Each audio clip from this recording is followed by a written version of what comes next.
आज हमारी स्थिति ये हो गई है कि हम लोग यहाँ आंदोलन में बैठे हुए हैं। यहाँ जो महिला पर्यवेक्षिका है वो आज से ही भूख हड़ताल पर बैठी हुई है। यदि हमारी सरकार नहीं मांग सुनती है तो हम लोग आत्मदाह करेंगे। और हम लोग अब करो या मरो की स्थिति में धरना पर बैठे हुए हैं। अब जब तक हमारी मांगे पूरी नहीं होती है हम लोग यहाँ से हिलने वाले नहीं। बिहार के तमाम आंगनबाड़ी पर्यवेक्षिका आज पटना के गर्दनी बाग में धरना पर बैठे हुए हैं। क्या इनके मुख्य मांगे और किस लिए धरना पर हैं, हम इनसे जानने का कोशिश करेंगे। क्या नाम हुआ आपका? मेरा नाम शीतल दिवाकर है, मैं महिला पर्यवेक्षिका मधुबनी से हूँ। आप लोग आज धरना पर बैठे हुए हैं, पढ़ाई बाधित हो रहा है न? और क्या मांगे आप लोग? हम लोग ICDS से हैं। हम लोगों का समान प्रशासन विभाग के जो 1003 कंडिका ख का हम लोगों के लिए हैं। हम लोग चाहते हैं कि हम लोगों को उनके अनुरूप मानदेय का निर्धारण हो और हम लोग को वो वर्तमान में मानदेय मिले। इससे पूर्व पिछले वर्ष भी इसके लिए 2 दिवसीय आंदोलन की गई थी। सरकार ने आश्वासन दिया था कि आप लोगों की मांग 1 महीना के अंदर पूरी हो जाएगी। 8 महीने बीत गए किंतु सरकार जो है कोई इसके संबंध में खबर हम लोग की नहीं रही है। हम लोगों ने पत्राचार करके बार बार इस पर सरकार से आग्रह किया किंतु उसके लिए सरकार पर के कान पर कोई जूर नहीं रेंग रही है। इसीलिए आज हमारी स्थिति ये हो गई है कि हम लोग यहाँ आंदोलन में बैठे हुए हैं। यहाँ जो महिला पर्यवेक्षिका है वो आज से ही भूख हड़ताल पर बैठी हुई है। 3 दिवसीय भूख हड़ताल कार्यक्रम है। चौथा दिन हम जो है निदेशालय का घेराव है और 5वां दिन यदि हमारी सरकार नहीं मांग सुनती है तो हम लोग आत्मदाह करेंगे।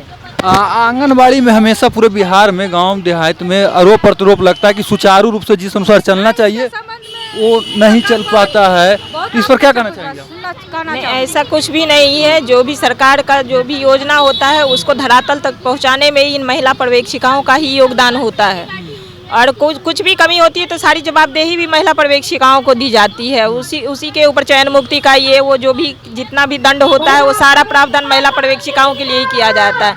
बावजूद इसके जो है मानदेय का जो हम लोग का जो काम के हिसाब से जो मानदेय होना चाहिए था, महंगाई के हिसाब से जो मानदेय होना चाहिए थे, ये कहिए कि सरकार ने जो नियम बनाया है उस नियम के अनुसार जो हमारा मानदेय होना चाहिए था ये सरकार नहीं दे रही है, ये विभाग नहीं दे रही है, जिससे कि सभी कर्मी में आक्रोश है। और हम लोग अब करो या मरो की स्थिति में धरना पर बैठे हुए हैं। अब जब तक हमारी मांगे पूरी नहीं होती है हम लोग यहाँ से हिलने वाले नहीं हैं। वर्तमान सरकार बोलते है कि महिलाओं को 50% रिजर्वेशन दिया, हमारे शासनकाल में महिला आगे बढ़ रही है, तो क्या वो सम्मान आप लोगों को नहीं मिल पा रहा है? वो उस सरकार को हम कहना चाहेंगे कि एक नज़र थोड़ा महिला पर्यवेक्षिका पद के लिए भी घुमा करके देखिए। क्या आप महिला सशक्तिकरण की बात करते हैं, महिलाओं को आगे बढ़ाने की बात करते हैं, लेकिन देखा जाए तो सबसे ज़्यादा सप्रेस्ड अगर होती है महिलाएं तो इसी विभाग में होती है। हमारे विभाग की महिला पर्यवेक्षिकाएं ही होती है।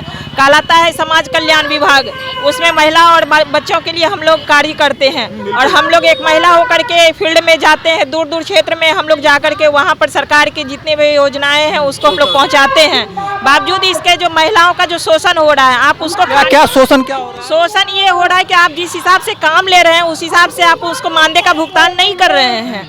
आप एक काम ले रहे हैं नियमित कर्मी की तरह, आप उससे हर एक काम ले रहे हैं और वहीं पर नियमित कर्मी को आप दे रहे हैं 80,000 से ज़्यादा और जो एक संविदा की महिला पर्यवेक्षिका को दे रहे हैं 23,000। आप सोचिए कि इतने कम मानदेय में आपकी महिला पर्यवेक्षिका संविदा की जो है वो कैसे काम करेंगी, बताइए। वो ये हम लोग चाहते हैं इस मंच से जो है अपनी सरकार तक ये आवाज़ पहुँचाना चाहते हैं कि बातें अगर महिला सशक्तिकरण की करते हैं तो हमारे भी मानदेय पर और हमारे भी पद पर थोड़ा सा ध्यान दीजिए कि अगर समान काम लेते हैं तो समान मानदेय का भुगतान करिए कम से कम। क्या लगता है मैडम, मानेगा सरकार और कब तक धरना चलेगा? अगर हमारी मांगे सरकार नहीं मानती है तो हम लोग का आंदोलन ऐसे ही जारी रहेगा।